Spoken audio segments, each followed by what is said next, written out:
నమస్తే సార్. నమస్తే అమ్మా, చెప్పండి మీ పేరమ్మా? నా పేరు ఆకుల అన్నపూర్ణ సార్. అన్నపూర్ణ, చెప్పండి అమ్మా.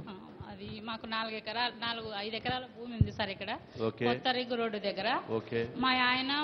మా మామగారికి మిలిటరీలో వచ్చిన ఆస్తి సార్. మా మామ చనిపోయినాడు, మా బావగారు మా ఆయన తగాదాలతో వాళ్ళిద్దరు కూడా కాలం అయిపోయినారు సార్. ఇప్పుడు వచ్చేసి మా తోడుకోడలు ఉంది, మా ఆయనకు వచ్చి 2 భార్యలు సార్, 3 ఆడపిల్లలు.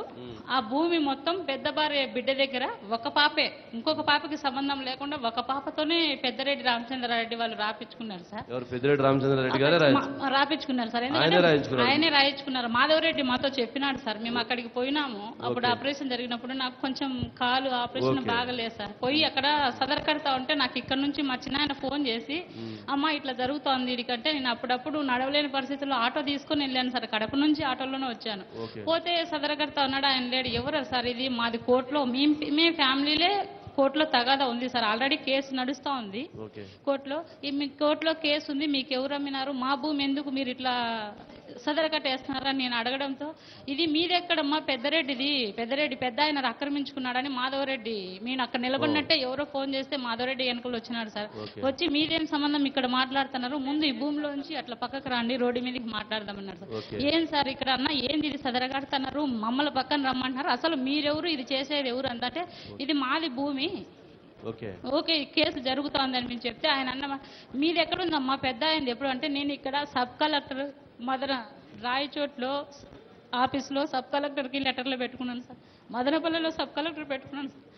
నేను ఇంట్లో వంట పని చేస్తాను సార్. నా పాప తనకి 3 పూట్ల తిండి కూడా పెట్టుకోలేని పరిస్థితుల్లో నేను ఉన్నాను సార్. ఈ కోట్ల చుట్టూరు పేపర్కి వేపించినాను సార్. ఇది మా ల్యాండ్, ఎవరన్నా కొంటారేమో, మా అమ్మాయి కూడా ఇక్కడ ఉంది, వాళ్ళని అమ్ముకుంటారేమో. నేను నాకు వచ్చే 10-12 వేలలో కోట్లోకి కట్టడానికి వీళ్ళకు తిరగడానికి నాకు సరిపోయింది సార్. పాపకి తిండి పెట్టుకునే పరిస్థితి కూడా నాకు లేదు సార్. అలాంటప్పుడు ఎవరో ఒకరు అమ్మితే నా భాగం, నా బిడ్డ భాగం వస్తుందని తన దగ్గరికి వెళ్తే, ఆల్రెడీ నేను ఎప్పుడు రాపిచ్చేసుకున్నాము, నీకు కావాలంటే పెద్ద ఆయనకు పిలిపించి, అది దగ్గర 70 కోట్ల ఆస్తి సార్. అది 70 కోట్ల రూపాయల ఆస్తి సార్. 5 ఎకరాలు సార్. ఇంకా కూడా ఉంది, నాకు సర్వే నెంబర్ కూడా తెలియదు సార్. కానీ తన అన్న మాట ఏంటంటే, నువ్వు రామ్మ పెద్ద ఆయనతో మాట్లాడిపించి 5-10 ఇప్పించేస్తాను, 5 లక్షలు 10 లక్షలు ఇప్పించి నా బిడ్డకి న్యాయం చేస్తాడంట సార్.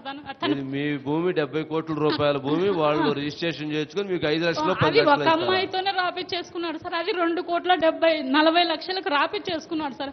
ఆ అమ్మాయి ఒక మూర్ఖురాలు, 2 చెల్లెళ్ళకు ఇయ్యకుండా తను ఒక్కటే ఏదో తీసుకుందామని ఆ పులి నోట్లో తలకాయ పెట్టేసింది సార్.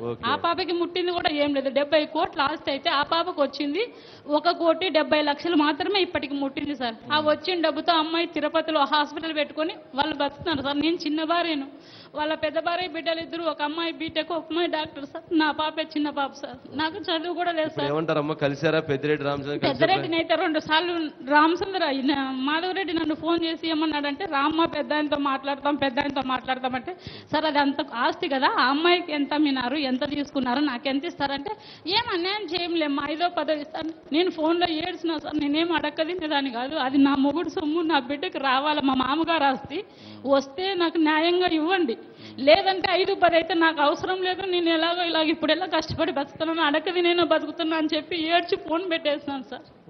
అంతే. మాధవరెడ్డి సార్ నన్ను పిలిపించి మాట్లాడిపించింది. దాదాపు ఇక్కడ కింద కూర్చోండి మా తోడుకోడలు సార్, పైకి రాలేదు సార్. ఆమెకి కూడా తినడానికి లేదు, మా బావగారికి బిడ్డలు కూడా లేరు సార్. మా అక్క వాళ్ళ అక్క కొడుకు, తోడుకోడలు అక్క కొడుకు సాగుతున్నాడు సార్. గత 6 సంవత్సరాల నుంచి తిరుగుతున్నాను సార్ నేను కోట్ల చుట్టూ. ఇది అందరు ఇంటా ఉంటారు కాబట్టి చెప్తాను. ఇంకా ఏళ్ళ ప్రకారం నాన్సకుండా వీలైనంత తొందరగా మా బిడ్డకు న్యాయం చేయండి సార్. ఇప్పుడు మీ సమస్య అర్థమైందమ్మా. ఖచ్చితంగా దీనికి న్యాయం జరగాల్సిన అవసరం ఉంది. మొన్న మీరు దీని మీద కంప్లైంట్ ఇచ్చారా? పిటిషన్ ఇచ్చిపోయాను సార్. ఇచ్చున్నారు కదా? ఇచ్చాను సార్. సరేనమ్మా, రైట్, ఓకేనమ్మా. యేసువర్ధన్ రావు గారు, ఆ తర్వాత ఆవులపల్లి భూ నిర్వాసితులు వచ్చారండి. ఒకసారి ఆవులపల్లి భూ నిర్వాసితులు ఇక్కడికి వచ్చే లోపల యేసువర్ధన్ రావు గారు. ఓకే, ఒకసారి మాట్లాడండి. ఆవులపల్లి భూ నిర్వాసితులు కూడా ముందుకు రండి. ఆవులపల్లి భూ నిర్వాసితులు, మీరు ఆవులపల్లి భూ నిర్వాసితులా? మీరండి, మీది మదనపల్లి, మీరు ఇటు వచ్చి మాట్లాడండి, వారు అటువైపు ఉంటారు. రైట్.